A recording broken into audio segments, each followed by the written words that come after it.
Sir Changhi, at sa pigilan ng pagpapalaya sa iyo! Oo nga, Dingding.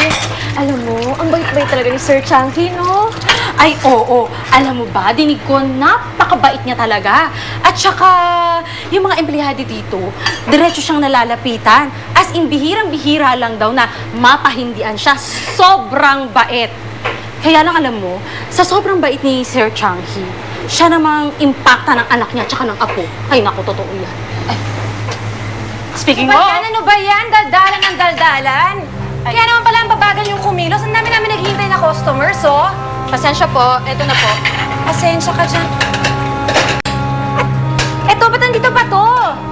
Kaya naman pala bumabaho dito. Ikaw babae ka, ha? Kung sanay ka sa amoy bulok, ibahin mo yung mga tao dito. Tapon mo yan. Ma'am, hindi naman po siya yung taga-tapon niyan, si Ernie po. Bakit nakikialam ka? Ikaw ba yung amo dito? Hindi po. Hayaan mong magtapon ng mga bulok na yan ay yung may bulok ring pagkatao. Mula ngayon, ikaw nang gagawa niyan, ha? Ano pang hinihintay mo? Milos ka na! Jenna! Jenna!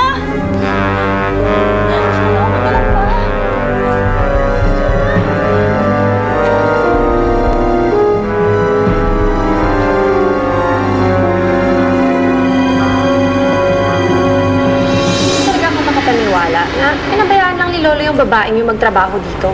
Mag-aksaya ng oras at emosyon sa mga mabababang uri ng tao. Bakit hindi ka mag-focus sa mas importanteng mga bagay? You're right, Mommy. You know what? I really like him a lot. Gusto ko kayo magkatuluyan. Amo mo pala yung mag-inang masungit na nakabanggaan natin yung isang araw? Muntik na ako masisante sa trabaho eh. Buti na lang. Ligtas ako ni Mr. Changhi. Eh, ikaw, kamusta ka na nga ba? Jenny, may sasabihin sana ako sa'yo eh.